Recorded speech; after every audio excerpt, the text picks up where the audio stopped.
کرار رضی اللہ عنہ کے ساتھ رخصت فرمایا۔ امت کو یہ تعلیم دینے کے لیے کہ جہیز ایک قابل ترک فعل ہے تاکہ بنت فاطمہ غریبی کی وجہ سے نہ رہ جائیں، کہیں بنت عائشہ ظلم و تشدد کا شکار نہ ہو، لیکن امت نے اس تعلیم کو پس پشت ڈال دیا، جس کے نتیجے میں صنف نازک پر ظلم و بربریت کی جبال شکنی کی گئی۔ میں نے اپنی آنکھوں سے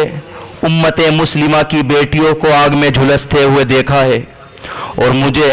ان بیٹیوں کے کمزور و لاچار باپ کی سسکیاں بھی یاد ہیں،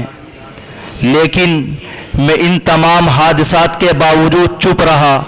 مگر آج کے اس سانحے نے مجھے غیرت دلائی، لہذا میں آج سکوت اختیار نہیں کروں گا، میں آپ کے سامنے اس چہرے کا انکشاف ضرور کروں گا